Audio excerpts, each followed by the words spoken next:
Shalom Aleichem, everyone. Hope everyone's doing well. Be'ezrat Hashem, today's Amud in Masechet Sanhedrin is Yud Bet Amud Aleph, 12a, and we are going to start the last line of Yud Aleph Amud Bet. We're going to have one section with 5 parts in today's learning, which are going to be 5 scenarios that we're not supposed to intercalate the year, add an extra month to the year, create this Ibur Shana like we've been discussing. 5 different potential scenarios or reasons we don't make a leap year. Zat Hashem, our learning should be again as a zechut, a merit for a quick refuah shalema, total recovery for Yaakov ben Dinah. And we should hear b'sarot tovot, only good news. Let's get started. The bottom of Yud Aleph Amud Bet. Tanu Rabbanan. Says the Braita, Ein ma'abrinet hashana b'shnei ra'avon. It's a very logical thing. You should not make a leap year during years of famine. So Rashi explains, during a year of famine, there's a food shortage. Now we know, like we mentioned yesterday, that one is not allowed to consume the chadash, the new grains from this year, until the korban omer, which was a barley offering, was brought on the 2nd day of Pesach. So the problem is that if you add another month into the year, it's going to push Pesach off. But since it's a year of famine, there's a food shortage. And if there's a food shortage, pushing off Pesach will also push off the time when people are allowed to eat whatever minimal food at least grew during this year. It'll also push that off. So therefore, says the Braita, you shouldn't make a leap year, add an extra month onto a year when it's a year of famine, because that will disallow people to quicker consume the new grains that grew during this year. Tanya, the Braita teaches, Rebbe brought a proof to this concept, because the pasuk tells us in Malachim Bet, the psukim are there are talking about, as we'll see, it was a year of famine, and as we'll see, Elisha accepted food and provided it to the rest of the people as well, the Navi Elisha, and as the Gemara is going to show, is that this was, he didn't. The point we're going to show is that even though it was a year of famine and it would have been logical to push off the year because the ripening of the grain hadn't yet occurred properly, he didn't, so that people could enjoy the chadash, the newly grown grain, because there was a food shortage. And the pasuk tells us in Malachim Bet, V'ish ba mi ba'al Shalisha, there was a person that came from the area of Shalisha, it's a place, Vayaveh le'ish Elokim, and he brought to the man of God, which is Elisha, lechem bikurim, bread from the newly grown grain, Esrim lechem seorim v'gomer, 20 loaves of barley bread, etc. Ve'ein lecha kala b'chol eretz Yisrael, says the Gemara, says Rebbe, there is no place, kala levashel, ein lecha kala b'chol eretz Yisrael levashel perotea yoter mi bal shalisha. The earliest ripening place in Eretz Yisrael is this place called Shalisha. So what the pasuk is telling us is, a fellow brought barley bread to the Navi, to Elisha, from this place called Shalisha, and he brought him barley bread. Now, if he brought barley bread to Elisha, we have to assume the wheat had not ripened yet, because usually barley bread was used for animals. Today, people actually consume barley in cereals, etc. Usually, people food was wheat, and barley was considered animal food. So, that was the earliest ripening place in all of Eretz Yisrael, and what he brought was barley. Ve'afal piken, and even so, lo bachra lamin echad. The only thing, as I just said, that had ripened already was one type, meaning the barley. Because if it was wheat, he would have brought the wheat. Shema tomar, maybe you'll say chitim, maybe the wheat had also ripened. The answer to that is Tamud Omar Seorim. No, because he was clearly bringing barley. And if he was bringing barley bread, obviously the wheat hadn't ripened as it was supposed to, because if there was wheat, he would have provided that, as that's more ideal for people to eat. So therefore, let's just speak out the proof, and then we'll see it inside. And therefore, what we're about to see is, this we're talking about is after the Omer was brought, which means they did not add an extra month into the year, even though most of the land of Israel seemed to be that the wheat hadn't ripened properly yet, which is one of the reasons we brought above, the Aviv, is one of the reasons we said above that you would extend the year, is that Pesach should fall out in the Aviv, and yet it seems to be, even though it hadn't ripened, they already had brought the Omer. As the Psukim there say, the Navi, Elisha tells this person, give it to all of the Jewish people, which means it must have been after the Omer was brought. So you see, they didn't add an extra month, because it was a year of famine, even though it was a year that perhaps should have been added an extra month so that the ripening season would fall out in Pesach. Shema Tomer, maybe you'll say Lifnei Omer, but maybe you'll argue on this proof and say the reason that the Navi was saying people could eat from this is because it was before the Omer. Maybe this was Bichlal before the Omer, and therefore it shouldn't be a proof that you wouldn't extend it during a year of famine. Means they still had food before the Omer. But maybe the situation here was such that it wouldn't necessarily be a proof then. Meaning, if it's talking about after the Omer, so then you have a proof. You see, they didn't extend the year. And the Navi was saying, give it to everybody else because we didn't add an extra month onto the year, even though it was fitting to add an extra month. Oh, so that's a raya to what we said before, a proof. But maybe what happened is this was actually before the Omer was brought. And then you don't have a proof at all that they wouldn't extend the year. Maybe they were going to still extend the year. So the Gemara says, Talmud Lomar, therefore the Pasuk says, the Navi tells this fellow, Tein la'am v'yochelu, give it to the people and they should eat. Now, if he's saying give it to the people they should eat, obviously this is after the Omer was brought. So Achar Omer Haya, this was after the Omer. And Mormayata, from this we deduce, Ru'ya ita ota shana, really, most of the grains in Eretz Yisrael had not yet ripened, and it was a fitting year to push it off by adding an extra month, because the Aviv wouldn't necessarily fall out in the Pesach time, which was supposed to be. So why didn't Elisha, who was the leader, make it into a leap year? Because it was a year of famine. Everybody was running to the granary, meaning everybody wanted to eat the new grains already. So in order that they could bring the Korban Omer on Pesach, they didn't want to extend Pesach further, so therefore they didn't add the extra month, even though it was a year that most of the crops didn't ripen yet, which would have been one of the reasons we brought above to make a leap year. They didn't do that in this scenario, so that people could already enjoy the chadash, the newly grown grains, because there was that shortage. So that's circumstance number one. If it's a year that there's a famine, we don't want to push off the consumption of the new grains. We want the Omer to be brought quicker. Don't add an extra month, even though, as we showed, it might be a situation that Pesach might not fall out necessarily in its season as it's meant to, like the Aviv, the ripening time. Nonetheless, you should still not add the extra month. Okay, let's go into the second scenario. Tanur Rabbanan. Ein ma'abrin hashana lifnei Rosh Hashanah. You're not allowed to, Beit Din cannot convene to decide to add an extra month before Rosh Hashanah. Rosh Hashanah is in Tishrei. So you're not allowed, Beit Din would not convene to determine, and as we'll see later really, and tell the people that this year is going to be a leap year if it's before Tishrei. Now, why is that? So Rashi explains. Because the issue is if they tell them so early in advance, means you're adding on an extra Adar, so it's more 6 months in advance, by the time Adar rolls around, people are going to forget. People won't necessarily remember that there's Adar Rishon and Adar Sheni, and that could create a serious issue, because people will think that Adar Sheni that they had determined is Adar Sheni is really Nisan. They'll keep Pesach in what's really Adar Sheni, and then when Pesach really rolls around, they'll be eating Chametz on Pesach. So in order to avoid that issue, it's better to declare that this has been made into a leap year closer to Adar, so everybody remembers, and Adar is 1-2, and then you have Nisan, so Pesach is in its appropriate time. However, if they did declare it early, before Tishrei, it's actually completely ineffective. It's not considered a leap year. But says the Braita, if there's some situation of extreme pressure, which Rashi explains two possible scenarios, either that the smuchin, the professional judges that are necessary, won't be here closer to Adar, or maybe the king will come, the Roman king will come, and they'll prevent the Beit Din from convening later. So then, says the Braita, this is interesting. The earliest time they could do it, if there's some sort of an issue that they might not be able to convene properly later, is that they could convene immediately after Rosh Hashanah.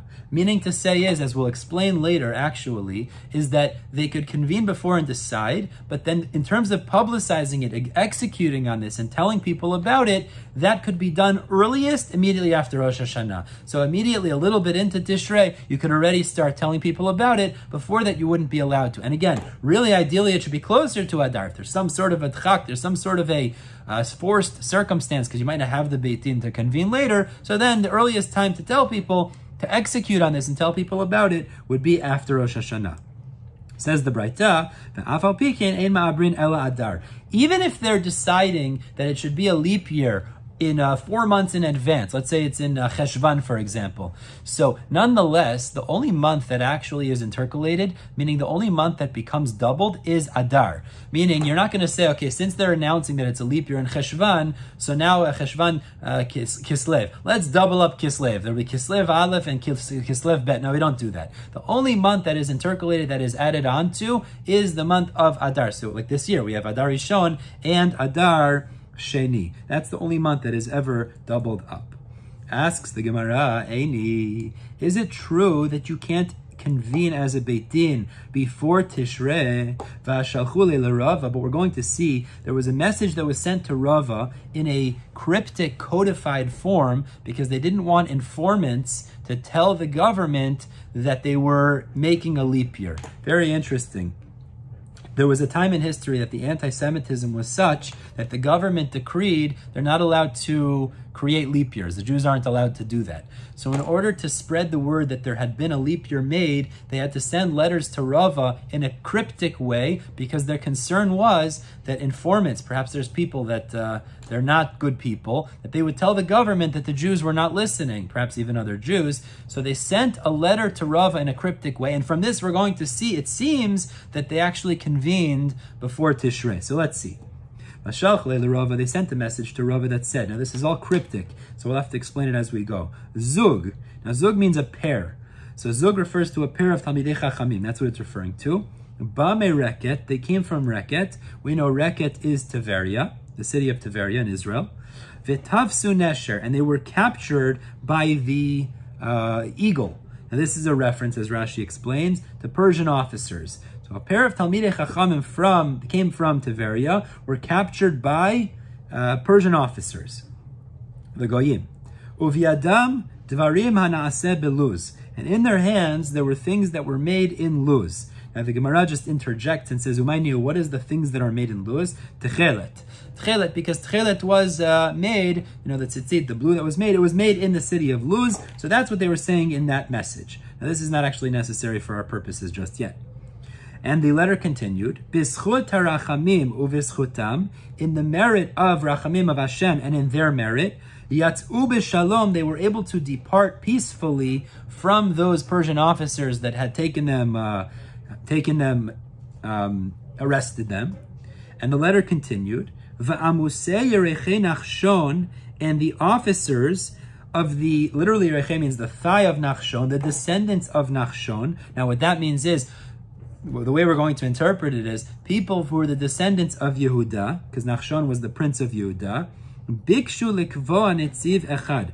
They wanted to establish netziv echad, another officer. Now the way we're interpreting this is like this. The Nasi, who was from Shevet Yehuda, wanted to establish another officer, meant he wanted to add another month onto the year. Obviously this is very cryptic. We'll see in a minute why netziv refers to a month, how we know that. V'lo hinichan Edomi halaz, but this Edomi is Edom, is Rome, is from Esav, he wouldn't allow them to.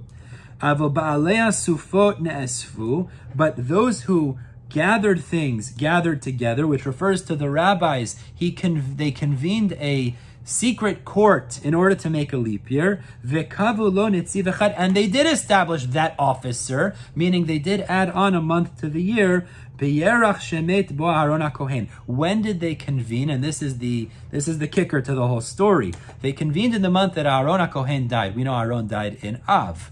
So the message they were sending Rava, bottom line was, in the month of Av, a court convened secretly so that the government wouldn't know, the Roman authorities wouldn't know, and stop them And they established that this year would be a leap year. The problem is, it was the month of Av. Av is before Tishrei. So asks the Gemara, how can you tell me that they can't convene before Tishrei to establish the leap year if this letter was sent to Rava, clearly stating that they convened in Av? Av is before Tishrei. You know, Av is Nisan, Iyar, Sivan, Tammuz, Av, Elul, Tishrei. So clearly you could convene before that.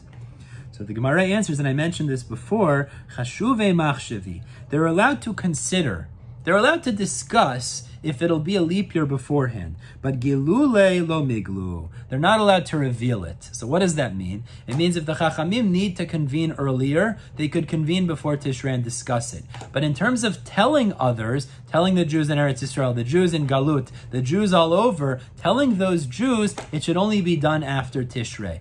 Meaning, it could be they did convene in Av because they were pressured and that was absolutely necessary. But in terms of telling the people in diaspora, Rava, the Jews outside, they told them after Tishrei. Now, why was that? Like we said before, because if you tell them too early, they might forget by the time Adar Nisan rolls around, and that could create an issue of Chametz and Pesach. So therefore, it's true that they could convene before and discuss, but they could only reveal that information after Tishrei. Now the Gemara just wonders, my mashma dahay netziv lishna diyarchahu. Where do we find, as we'll see a pasuk actually, that this word netziv, that's what the coded message they were saying, is a reference to the extra month.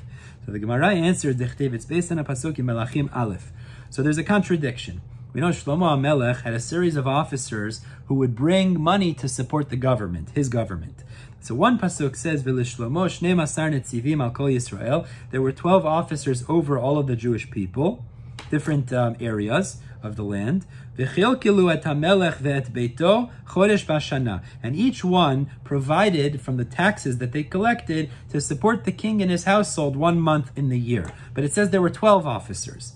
The problem is, later in that same parak it says, there was 1 officer. So were there 12 or were there 1?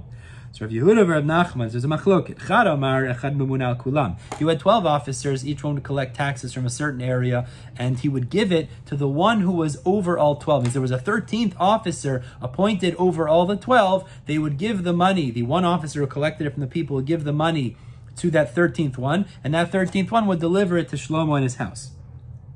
But another sheet that says this was applicable, Keneged Chodesh HaIbur. The reason you had 13 is because the years that were leap years, you had a 13th officer who was in charge of collecting the taxes during that 13th month in order to deliver it to the king. But the point is, what do you see? That the pasuk calls it Nitziv, referring to that 13th officer as the one in charge over that 13th month. So the rabbi sent this coded message to Rava, referring to making a 13th month as Nitziv, because they knew the rabbis that Rava would be able to understand that it was referring to the fact they made a leap year. Tana Rabbanan, let's continue. Third braita of the day. Now this is very interesting. Ein ma'abrinet hashana lo mishana lechaverta.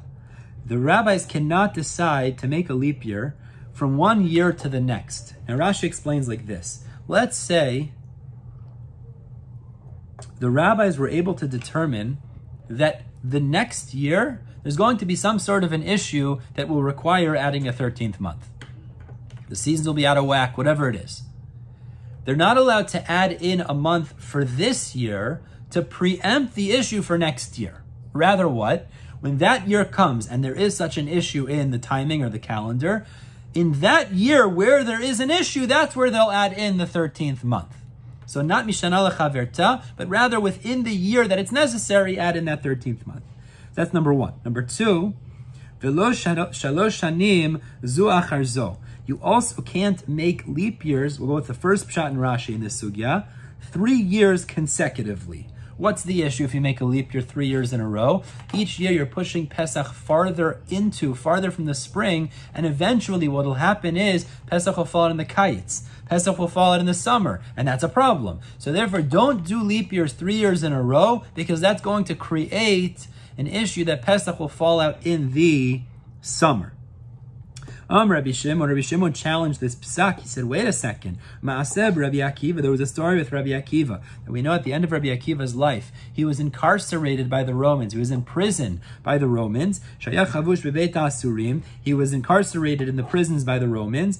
And we know that the students of Rabbi Akiva, the other Talmidei Chachamim, would come and learn with Rabbi Akiva because they valued his Torah so much. He was the greatest Chacham, and they wanted to learn with him still, even though he was locked in jail for the end of his life. And what happened? The story goes, says Rabbi Shimon, Ve'iber shalosh shanim zu achar zo. He made 3 years leap years, one after the other. Now it seems to be, the simple pshat in the story is that Rabbi Akiva told them that this year, the next year, and the third year will all be years that are consecutively leap years. So you see clearly, you could make 3 leap years in a row. Kash in the Tanakama.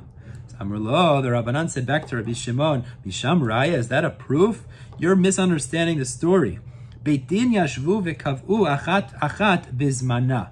What happened really in the story was, as the Gemara, I'll explain, Rashi explains over here in the first pshat. There's a second pshat which explains this differently. But the first pshat, Rashi understands like this. Rabbi Akiva was such a chacham, he was such a wise person, he wasn't establishing 3 leap years one after the other. Rabbi Akiva told them, based on my calculation, let's say this year is going to be a leap year. In 10 years from now, you'll have another leap year. And in 20 years from now, you'll have another leap year. Meaning, he told them, based on cheshbon, I'm able to determine 3 leap years, not consecutively, but how it will be in the future. I want to tell you now because they're probably going to execute me, but I want you to know now. And then the Chachamim in each of those 3 leap years that were not consecutive necessarily, but that were scattered throughout the next many years, they sat down and convened court to decide if it should be a leap year. But Enochinami, like we said before, you can't have 3 leap years in a row, say the Rabbanan. He just was telling them, because I might not be here in a few years, I want you to know, based on my cheshbon, that this is going to be leap years in the next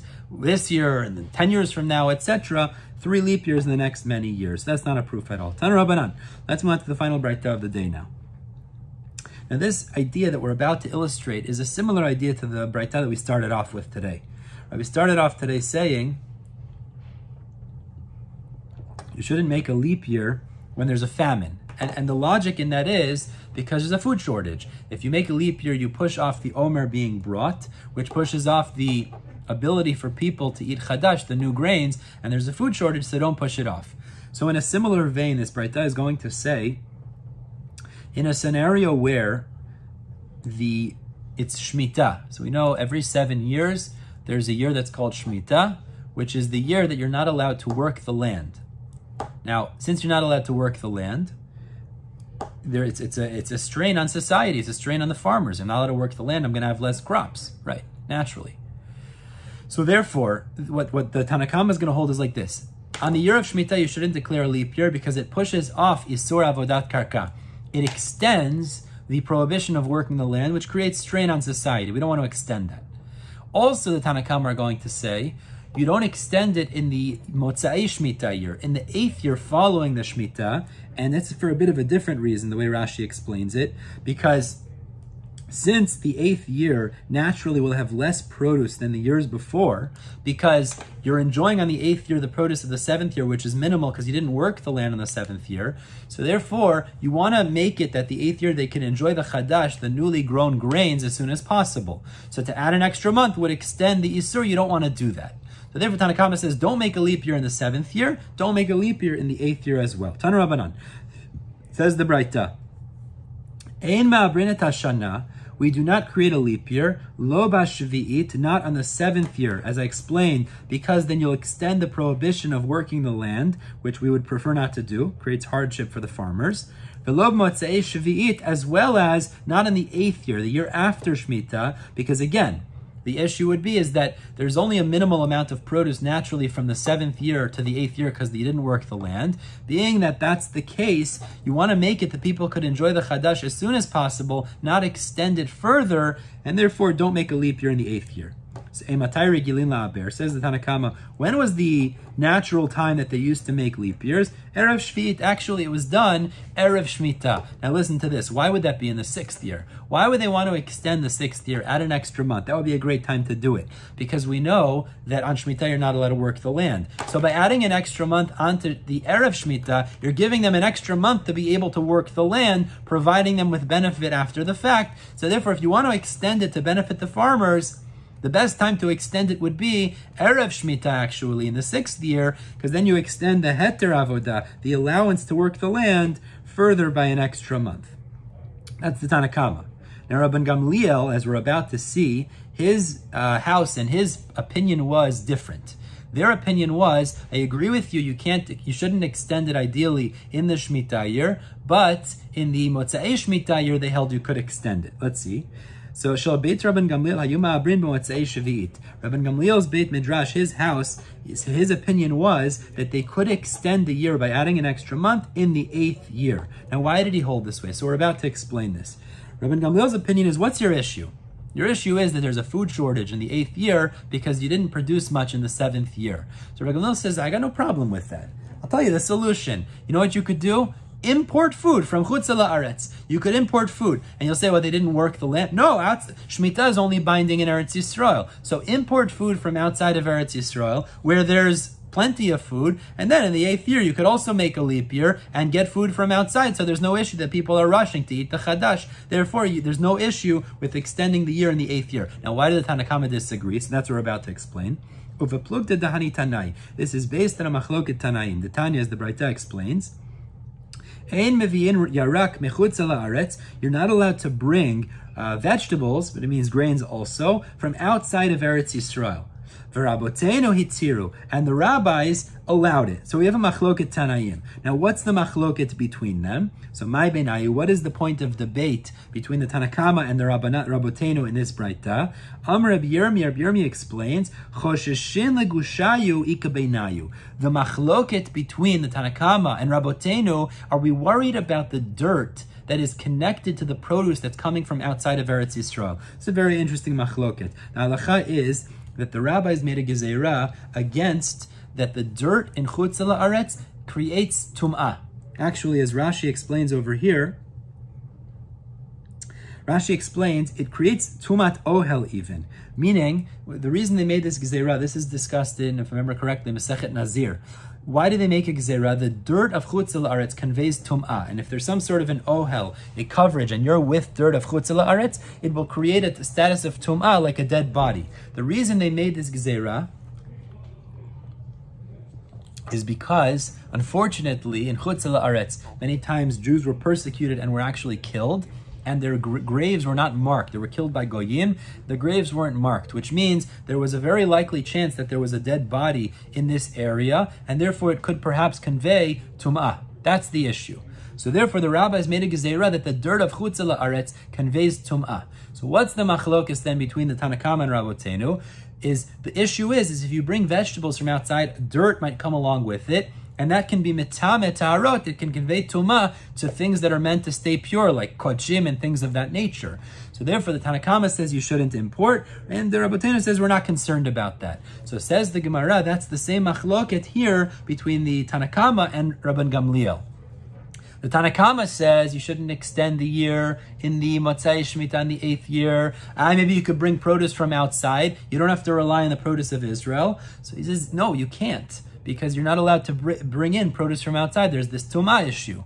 Rabban Gamliel says, I'm not worried about the Tumah issue, therefore bring produce from outside. Either they're going to be waiting to eat the Chadash. They won't be waiting to eat the Chadash in the 8th year. So you could extend this year, they'll eat Chadash later. They need food, they'll import food from Chutz La'aretz. Practically, actually, today, this could be done in the Shemitah year, and I believe people do this as well, which is during the Shemitah year, those that are machmir on Shemitah, that are makbir on Shemitah, they keep it properly, so they import food from Chutz La'aretz, where there's no Kedushat Shemitah, and there wouldn't be an issue necessarily. So therefore, we have this machloket now, as the Gemara is explaining, why it will be a debate if you're allowed to, if you should ideally extend the 8th year as the leap year or not. Okay, we're going to stop here at the Tana Rabbanan towards the bottom of Yud Bet Amud Aleph, and we'll pick up tomorrow with Yud Bet Amud Bet with 12b. In the meantime, everybody have a wonderful day.